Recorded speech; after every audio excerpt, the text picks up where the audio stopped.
ओम नमः शिवाय गुरवे सच्चिदानन्दमूर्तये निष्प्रपञ्चाय शान्ताय निरालम्बाय तेजसे।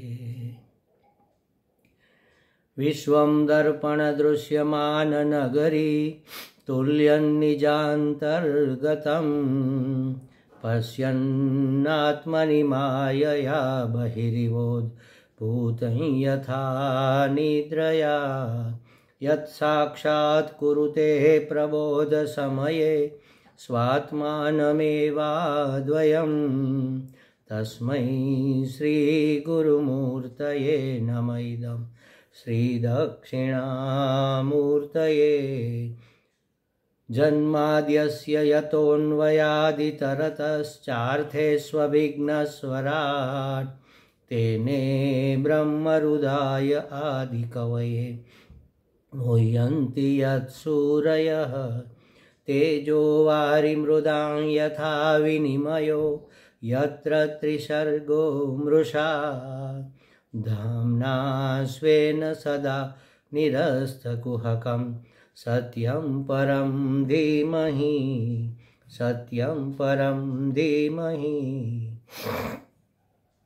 सच्चिदानन्दरूपाय विश्वोत्पत्त्यादिहेतवे तापत्रयविनाशाय श्रीकृष्णाय वयं नुमः।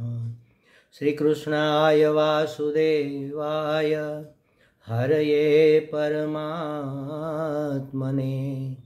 प्रणतक्लेशनाशाय गोविन्दाय नमो नमः गोविन्दाय नमो नमः। हरिः ओम श्रीगुरुभ्यो नमः। हरिः ओम। श्रीमद् भागवत जी का 24वां अध्याय, तीसरे स्कंद का 24वां अध्याय चल रहा है।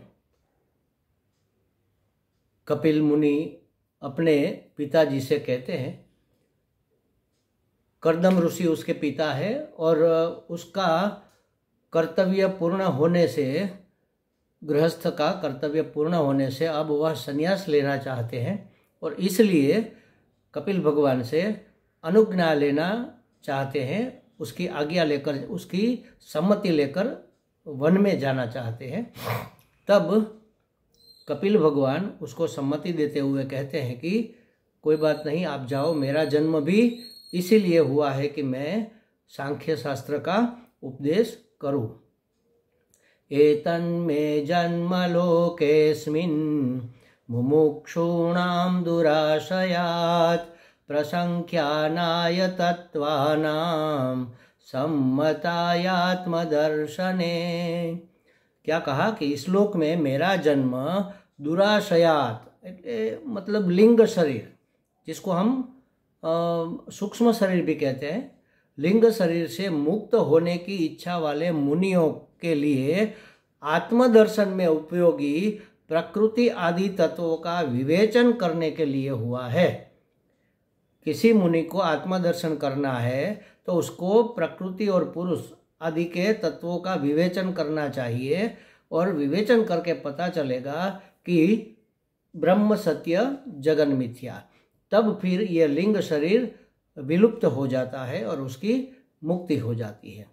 सांख्य शास्त्र की रचना करने के लिए ही मेरा जन्म हुआ है, ऐसा उसने कहा। आत्मज्ञान का यह अव्यक्त माने सूक्ष्म मार्ग बहुत समय से लुप्त हो गया है।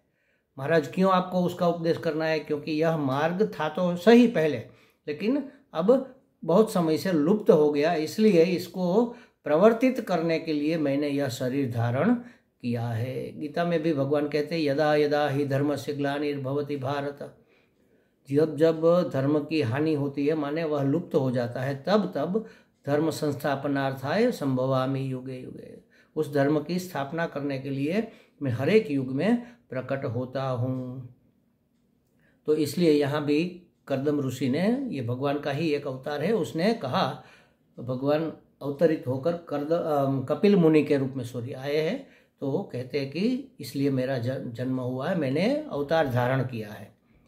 गच्छ कामं माया पृष्ठो मयि संन्यस्त कर्मणा जित्वा सुदुर्जयं मृत्युम् अमृतत्वाय मां भज। क्या कहा, बहुत महत्वपूर्ण बात बताई कि मेरी अस्पृष्ट अनुज्ञा प्राप्त करके तुम कामम इच्छा अनुसार जाओ। मतलब मेरी अनुज्ञा है, मेरी सम्मति है, आपको जिस प्रकार वन में विचरण करने, तप करने, आत्मचिंतन करने के लिए जाना है तो आप जा सकते हो। और अपने संपूर्ण कर्म संन्यस्तेन, संन्यास करके, त्याग करके। देखो संन्यास का यहाँ बहुत सुंदर अर्थ दिया, संन्यस्तेन, मुझे अर्पण करते हुए। संन्यास का अर्थ त्याग देना, और त्याग का मतलब फेंक देना या छोड़ देना भी हो सकता है, और अर्पण करना भी होता है। संन्यास धर्म जब हम अपनाते हैं, निवृत्ति मार्ग पर जब चलते हैं, तब किसी व्यक्ति, वस्तु, पदार्थ, भोग, कर्म कुछ भी फेंक नहीं देते, उसका भगवान में अर्पण कर देते हैं, परमात्मा को वह अर्पण कर देते हैं। तो अर्पण करना और त्याग करना माने फेंक देना, ये दोनों अलग बात है। जैसे समझो हमारे पास 200 रुपया है और हम जा रहे हैं, रास्ते में कोई ऐसा गुंडा आया जिसने हमें लूट लिया, वो 200 रुपये लूट लिए, तो हमें क्या होगा कि हमारे 200 रुपये हमने गंवा दिए, किसी ने हमसे लूट लिए, अरे रे, इसका अफसोस होगा, उसकी पीड़ा होगी। लेकिन उसी रास्ते पर जाते हुए कोई ऐसा व्यक्ति, भिक्षुक या कोई ऐसा व्यक्ति हमें मिला जो एकदम ज़रूरतमंद था। समझो कि कोई एक्सीडेंट हुआ था और कराह रहा था घायल होकर। उसी समय एक रिक्शा वहाँ से निकली, हमने रिक्शा को रोका और उस आदमी को उसमें बिठाया और रिक्शा वाले को 200 रुपये देकर कहा कि जाओ भाई, इसको लेकर जाओ, ये तुम्हारा भाड़ा है, किसी हॉस्पिटल में इसको दाखिल कर देना। तो ये हमने अर्पण किया, दान किया। अर्पण करना माने दान करना, माने अपनी इच्छा से उसको छोड़ना। और त्यागना तो ऐसा भी हो सकता है, बगैर इच्छा के भी हमसे छूट जाए, तो ये त्याग नहीं है, ये त्याग संन्यास नहीं है। संन्यास में जो त्याग होता है वह अर्पण, भगवान को अर्पण करने की बुद्धि से होता है। और इससे क्या होगा, यहाँ भगवान ने कहा कि अपने संपूर्ण कर्म मुझे अर्पण करते हुए, माने कि संन्यास लेकर दुर्जय मृत्यु को जीत कर मोक्ष पद प्राप्त करने के लिए मेरा भजन करो। देखो, दो पहलू यहाँ पर मुक्त होने के बता दिए। एक तो संपूर्ण कर्मों से निवृत्ति मार्ग में आ जाओ, सन्यासी हो जाओ, और दूसरा मेरा भजन करो। कुछ न करने से तो कुछ करना ही अच्छा है, तो कुछ किए बगैर हम रह नहीं सकते। इसलिए शास्त्र में कहते हैं कि आज वैसे भी रामकृष्ण परमहंस जी का कल्पवृक्ष दिन है। उसको जो ज्ञान हुआ था, उसको जो प्राप्ति हुई थी और उन्होंने जो आशीर्वाद दिया था अपने भक्तों को, उसका आज दिन है। तो वो कहते थे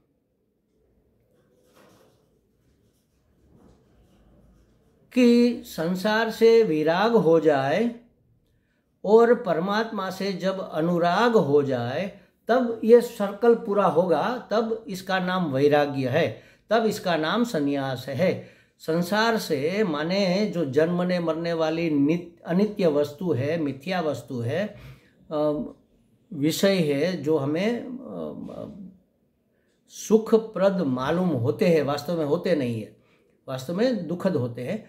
तो ऐसे कर्म, ऐसे विषय, ऐसा संसार, ऐसी परिचिनता, ऐसी पराधीनता, ऐसी दुखद परिस्थिति को छोड़कर उसके प्रति विराग हो जाए, राग न रहे, विराग हो जाए, और परमात्मा में अनुराग हो जाए, उसके प्रति राग हो जाए, तब वैराग्य हुआ माना जाएगा, तब संन्यास के काबिल हम समझे जाते हैं। तो कहते हैं कि ऐसा करके तुम फिर मेरा भजन करो, तब मोक्ष पद की प्राप्ति होगी। संसार से विराग माने सभी कर्म मुझे अर्पण कर दो, किसी के प्रति आसक्ति मत रखो, और मेरा भजन करो माने अनुराग, तब तुम्हें मोक्ष पद की प्राप्ति होगी। देखो मोक्ष का सुंदर उपाय बता दिया, संन्यास से विराग, संसार से विराग और परमात्मा से अनुराग। ममात्मानं स्वयं ज्योतिः सर्वभूत गुहाशयम् आत्मन्येवात्मना वीक्ष्य विशोको भयमृच्छसि। भगवान मैं अपने सभी कर्म आपको क्यों अर्पण कर दूं और कैसे अर्पण कर दूं? तो भगवान ने कहा कि मैं ममात्मानं स्वयं ज्योति सर्वभूत गुहाशयम, मैं ही सबकी अंतरात्मा हूँ। संपूर्ण जीवों के अंतःकरण में रहने वाला मुझ परमात्मा का ही जब आप विशुद्ध बुद्धि के द्वारा अपने अंतःकरण में साक्षात कर लोगे तब तुम मुक्त हो जाओगे। कहाँ भगवान को ढूंढना है? हर जगह है, कोई जगह एक सोई के नोक के बराबर भी परम चैतन्य से, परम आत्मा से जगह खाली नहीं है। अखंडानंद जी महाराज कहते थे, परमात्मा समग्र सृष्टि में ठसाठस भरा हुआ है, मेरे अंतःकरण में भी है। तो पानी तो हर जगह धरती में समाया हुआ रहा हुआ है, लेकिन हमें मिलेगा कहाँ पर? जहाँ कुआं होगा वहाँ से हमें पानी मिलेगा। तो उसी तरह हर जगह व्याप्त परमात्मा हमें मिलेगा कहाँ? अपने अंतःकरण में। तो कहा कि सभी जीवों के, अपने ही नहीं सभी जीवों के अंतःकरण में रहने वाला मैं हूँ, मुझ परम आत्मा। एक के अंदर आत्मा, दूसरे के अंदर आत्मा, तीसरे के अंदर आत्मा, चौथे के अंदर आत्मा, सबके अंदर आत्मा माने परमात्मा। परमात्मा, मुझ परमात्मा का ही जब तुम विशुद्ध बुद्धि से साक्षात्कार कर लोगे। कैसे साक्षात्कार होगा? बुद्धि को शुद्ध करके, ये पहली शर्त है। मतलब अपनी अधिकारिता सिद्ध करना होगा हमें। हमारी बुद्धि में अशुद्धि भरी पड़ी है, इसलिए हमें परमात्मा दर्शन नहीं होते। नाम रूप दिखते हैं, नाम रूप के रूप में रहे हुए अस्थिभाति प्रिय सच्चित आनंद परमात्मा हमें नहीं पकड़ में आते। क्यों? क्योंकि हमारी बुद्धि शुद्ध नहीं है, बुद्धि में विषयों की वासना भरी पड़ी है। तो उस बुद्धि को शुद्ध करके उसमें से विषय वासना निकाल कर, उसमें से राग द्वेष निकाल कर उसको शुद्ध, पवित्र, एकाग्र और स्थिर अगर कर दी जाए तो फिर उसी अंतःकरण में परमात्मा का साक्षात्कार हो सकता है। ये उपाय बता दिया अपने पिताजी को, भगवान ने उपाय बताया कि ऐसे तुम मेरा साक्षात्कार करो। अच्छा भगवान, आप तो हमारे सामने ही है बिल्कुल, अब कहाँ आपका साक्षात्कार करना है? साक्षात्कार तो हो रहा है, स अक्षतः, आंखों के सामने आप खड़े हो, साक्षात हो, तो अब और कौन सा साक्षात्कार करेंगे? तो भगवान यहाँ कहना चाहते हैं कि जो सामने खड़ा हूँ मैं सगुण साकार के रूप में, वो तो परिचिन्न हूँ ना, मर्यादित। बस एक ही शरीर में तुम मुझे देखोगे कि ये कपिल मुनि भगवान है। कपिल मुनि भगवान है तो दूसरा सब क्या है? तो ये तो परिचिन्न दर्शन हुआ। यह दर्शन तुम्हें अभय प्रदान नहीं करेगा। जब तक दूसरे का भाव रहेगा, द्वितीया द्वयम भयम भवति। शास्त्र ने कहा कि जब तक दूसरा है हमारे दिमाग में, दूसरापन, दूसरा माने दूसरापन है, जब तक भिन्नत्व है, अपना परिचिन्नत्व और बाकी का भिन्नत्व है, तब तक अभय पद की प्राप्ति नहीं होगी, मुक्ति नहीं होगी। तो फिर सब में परमात्मा कैसे देखे? तो कहा कि सबके अंतःकरण में मैं रहा हूँ, उसी तरह तुम्हारे अंतःकरण में भी मैं रहा हूँ। उस अंतःकरण को, अंतःकरण में रहे हुए मुझको बुद्धि की शुद्धि करके तुम साक्षात्कार कर लो, तब सब प्रकार से दुख शोक से तुम छूटकर निर्भय पद को प्राप्त हो जाओगे। निर्भय पद माने मोक्ष पद, मोक्ष पद को प्राप्त हो जाओगे। माने क्या? कि मैं आपकी आत्मा हूँ, स्वयं प्रकाश हूँ, सर्व गुहाशय हूँ, सभी के हृदय में रहा हुआ हूँ, एक अद्वय ब्रह्म ज्योति हूँ। सब में मैं रहा हूँ माने एक ही आकाश सब जगह रहता है। मेरे कमरे का आकाश और आपके कमरे का आकाश और बाहर शेरी गली का आकाश अलग थोड़ी है, एक ही आकाश सब में व्याप्त है। उसी तरह एक ही परमात्मा, एक अद्वय ब्रह्म ज्योति स्वरूप में सबके हृदय में प्रज्वलित हो रहा है। आप अपने आत्मा स्वरूप से मेरा दर्शन प्राप्त करो, मेरी आत्मा परमात्मा है ऐसा ज्ञान प्राप्त करो। यहाँ दर्शन का अर्थ है ज्ञान, ज्ञान प्राप्त करो। और विशेष हो और विशोक होकर, शोक से मुक्त होकर अभय पद को प्राप्त कर लो, ये कहा। और कहा कि यहाँ में तुम अब चिंता मत करो, यहाँ घर की अपनी माता की भी चिंता मत करो। क्यों? क्योंकि मैं अपनी माता को भी उपदेश देकर उसका उद्धार करूँगा। कहते हैं कि यहाँ मैं अपनी माता को भी संपूर्ण कर्मों के बंधनों से छुड़ाने वाली आत्मविद्या प्रदान करूँगा। बंधनों से छूटने के लिए कौन सी विद्या चाहिए? आत्मविद्या, जिसको पराविद्या कहते हैं, जिससे वे संसार भय से पार हो जाएगी। मैत्रेयी जी कहते हैं कि इस प्रकार, मैत्रेयी जी विदुर जी को ये सब बातें बता रहे हैं, तो कहते हैं कि इस प्रकार कपिल भगवान के समुदितः स्नेहपूर्ण वचन सुनकर उसके पिता कर्दम जी प्रसन्न मन से उसकी परिक्रमा करके, माने उसको नमन करके वन को चल दिए। दक्षिणी कृत्यम तम प्रीतो वनमेव जगामह। न मन करके मतलब अब मन नहीं रहा, न मन हो गया। नमन करते हैं, नमस्कार करते हैं, प्रणाम करते हैं, उसका अर्थ यही है कि अब मेरा मन मेरा नहीं, अब मैं अपने मन के मुताबिक नहीं चलूँगा, अब मैं परमात्मा के मन के मुताबिक चलूँगा, परमात्मा की योजना के अनुसार मैं चलूँगा। मनमानी बहुत कर ली, कई दिनों से, कई वर्षों से, कई जन्मों से मनमानी करते आए हैं। क्या प्राप्त हुआ? पीड़ा और दुख के सिवा, शोक और मोह के सिवा क्या प्राप्त हुआ? तो अब हम मन को अमन करते हैं, न मन करते हैं, माने नमस्कार करते हैं, आपके कदमों में अर्पण कर देते हैं। अब मेरा मन मेरा नहीं, आप जिस प्रकार से चाहो उस प्रकार से हमें चलाओ। ईश्वर जो प्रेरणा देगा, जो परिस्थिति पैदा करेगा, उसका हम स्वीकार करेंगे। हमारी गोद में जो आकर गिरेगा उसको हम खुशी खुशी स्वीकार करेंगे। तो ये नमन करके, माने अपना मन उसके चरणों में, भगवान के चरणों में रखकर उसके शरणागत होकर वन को चल दिए। व्रतम स आस्थितो मौनम आत्मैक शरणो मुनिः निसंगो व्यचरत् क्षोणिम अनग्निरनिकेतनः। देखो ये सन्यासी के धर्म, उसके लक्षण बताए गए इसमें कि वहाँ मौनम तद्धित व्रतम, मौन व्रत लेकर, माने क्या? मौन व्रत माने, मौन माने क्या? अहिंसा व्रत।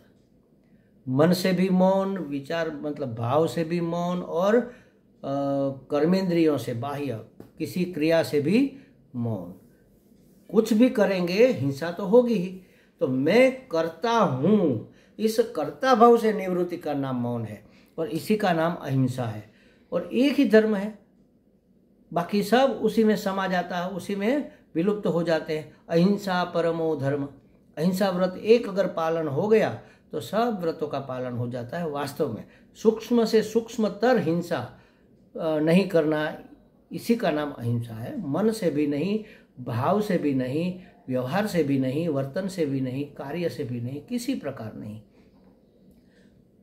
वाणी से, विचार से और शरीर से अहिंसा का पालन करना, इसी का नाम है मौनम।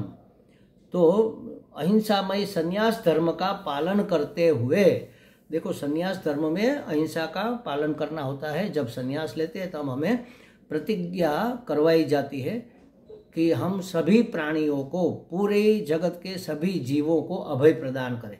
अभयम दत्वा संन्यासम आचरे। हम सबको अभय देकर, माने हमारी ओर से अब किसी को डरने की जरूरत नहीं है, हमारी किसी से कोई स्पर्धा नहीं है, हम किसी को डराने या किसी के आगे निकल जाने के लिए नहीं कर रहे हैं।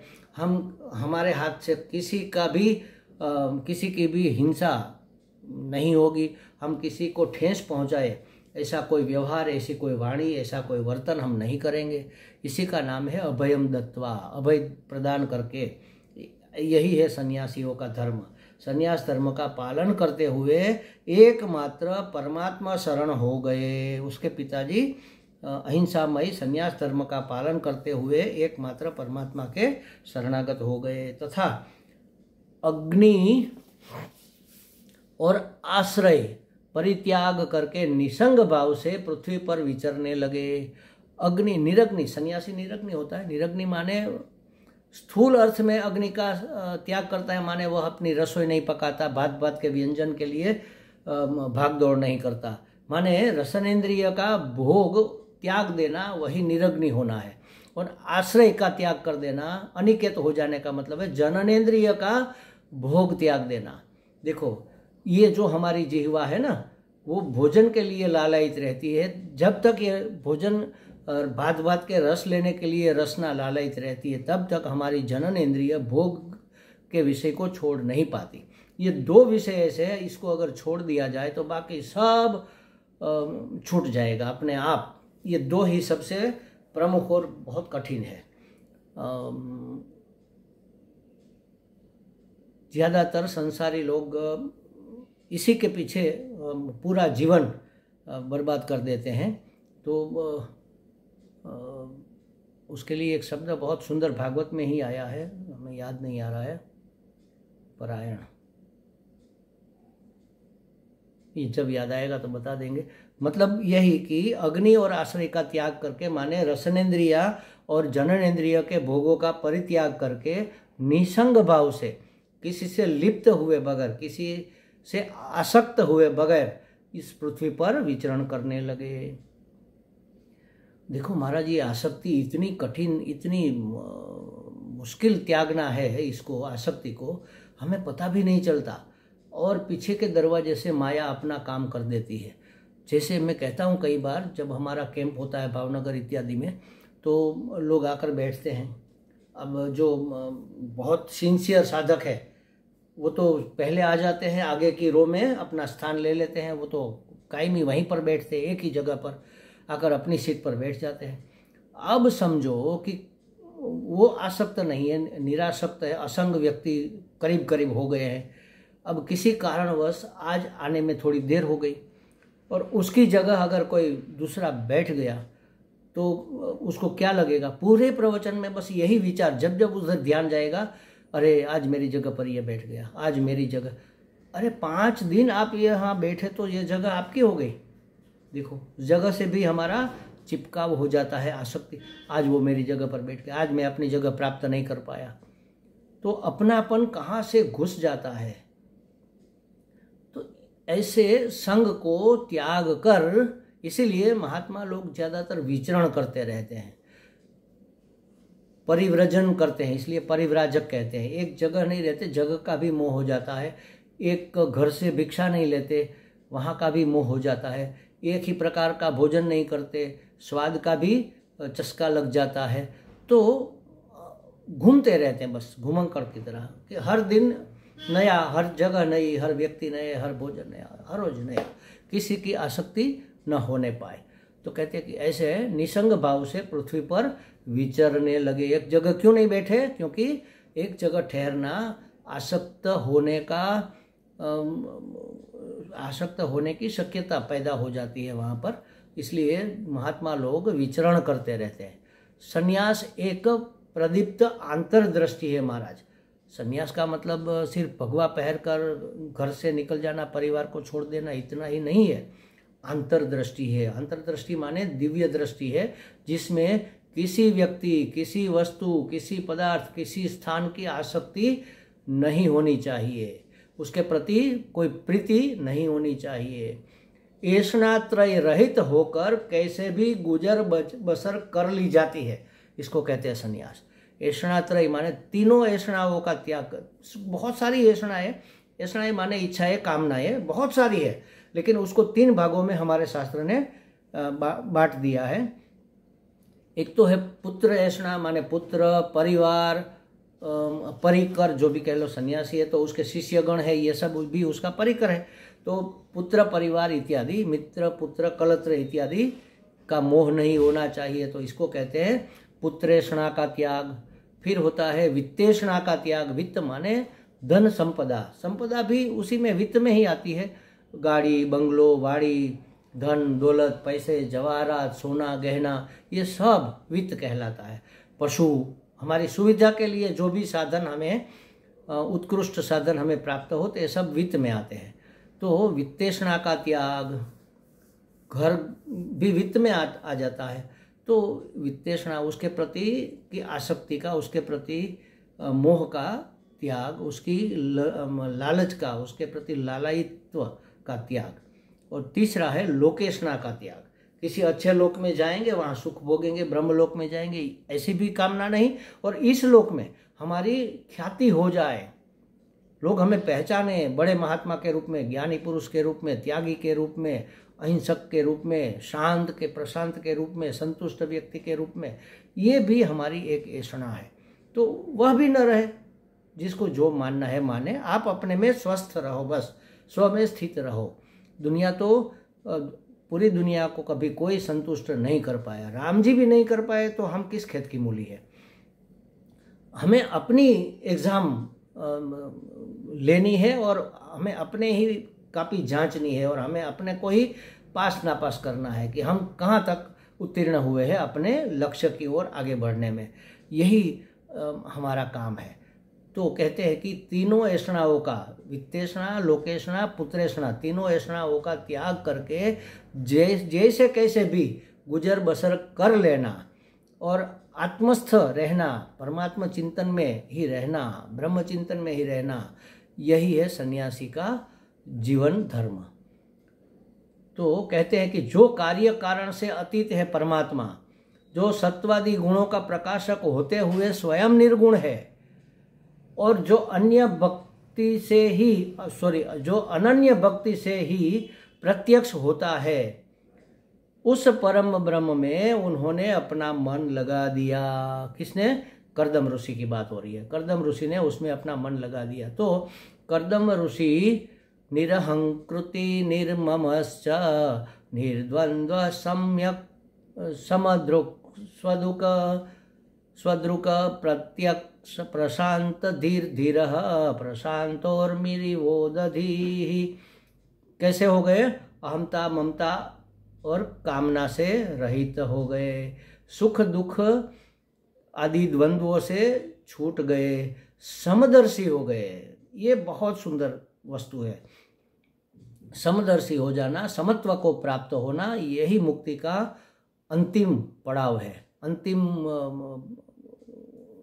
क्या कहते हैं, अंतिम प्राप्ति है, समझ लो। भेद दृष्टि रहित हो जाना, समत्व दृष्टि माने भेद दृष्टि रहित हो जाना।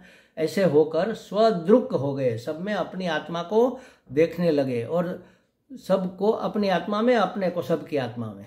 शांत लहरों वाले समुद्र के समान धीर उनकी बुद्धि प्रत्यक माने अंतर्मुख एवं शांत हो गई।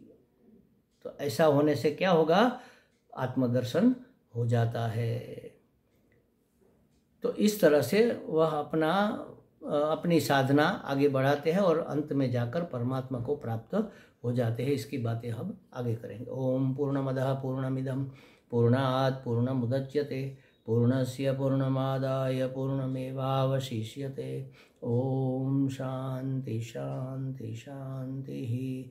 हरि ओम। श्री गुरुभ्यो नमः। हरि ओम।